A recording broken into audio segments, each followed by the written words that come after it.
Hello friends, my name is Ash. This channel is more usually focused on the fun of costuming and live action roleplay. And this is one of a series of essays I'm releasing in honour of Pride Month, talking about issues that are important to me in relation to gender, clothing, and the costuming community. This is going to be heavier than my usual content, so if you prefer a more light-hearted video, I can recommend the one popping up in the cards now. Here's one specific area that I think people have broadly not grasped as well as they maybe should have, and that's the concept of inclusive language. A lot of you are about to tune out because you know how to do inclusive language, and trust me, no you don't. A lot of people are getting this not wrong, just weird.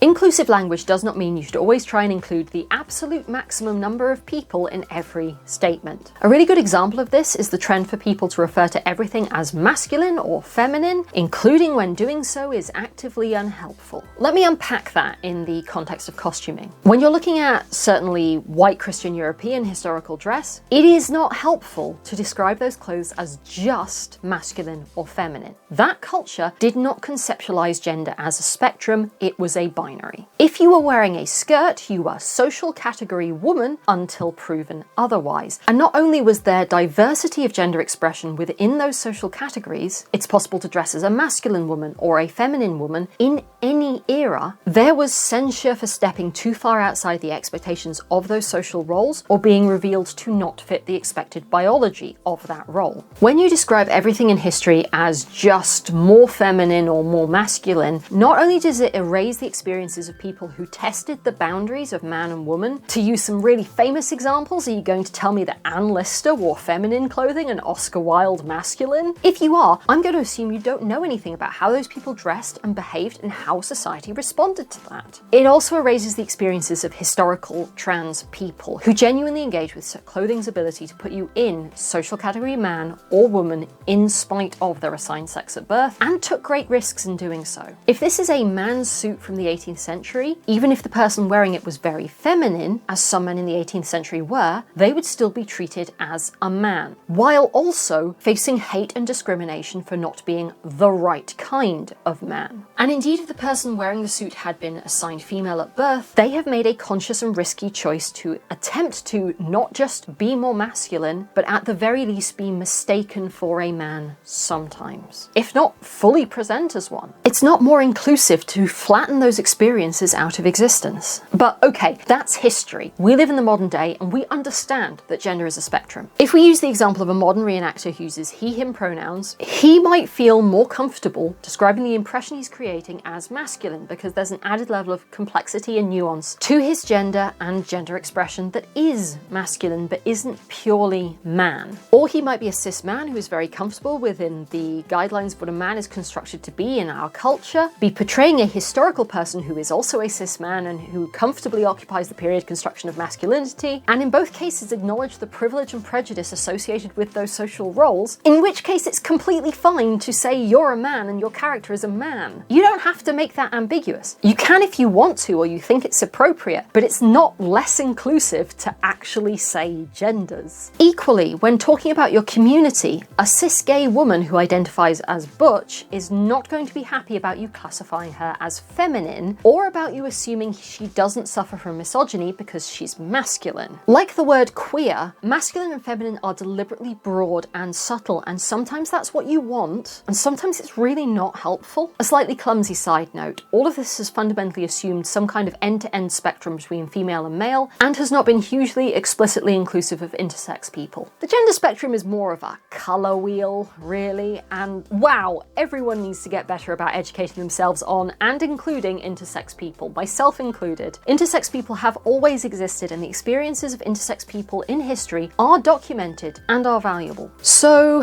what is good inclusive language? For me personally, say what you actually mean as specifically as possible without being constrained by traditional ideas of the gender binary. Does this legislation affect women, or does it affect anyone who can become pregnant? Not all of whom are women, and not all women will be affected. affected, then it's people who can become pregnant. Is this healthcare a good idea for men or anyone who has a prostate? It's people who have a prostate. Is this event for women and non-binary people? Ew. Or is it for anyone who has experienced misogyny? Are the problems in your community regarding harassment and assault largely directed towards women, stemming from masculine people, or is it men? You can say it's men. If it's men, if you don't know for certain that they're all cis men, which you don't, you can just say it's men. It's okay. Man and woman are big, broad social constructs, not strictly biological ones, and sometimes it's appropriate to break it down into cis and trans, or to talk about specific biology, and sometimes it's not. This is part of what I mean when I say inclusive language is not grasped terribly well, and often people think being inclusive just means including more people. It's an easy shortcut to just say, oh, say masculine and feminine instead, when the reality is you need to be deeply mindful and conscious of what you're saying, what you actually mean, often use a lot more words than you're used to, and be prepared to have a whole conversation about whether that was actually the wording you were aiming for and what you meant by it. As a final note, AFAB and AMAB, assigned female at birth and assigned male at birth. There is nothing wrong with these terms if you use them correctly. A lot of cis people are not using them correctly. They are not a more inclusive way of saying woman and man. They are trans terminology that belongs to the community and are in and of themselves a little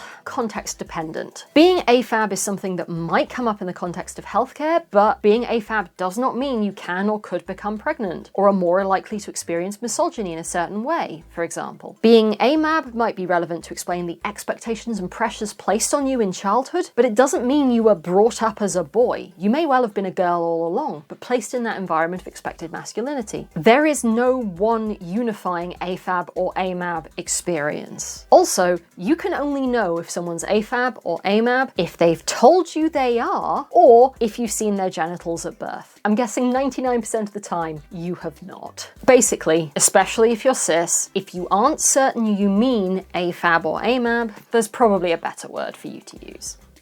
If you'd like to show your support for the channel and the series, liking the video and subscribing to the channel is always welcomed. In the description box, you'll find a link to my Ko-fi, where you can make a financial contribution to support me and the channel. Dream big, and I'll see you next time.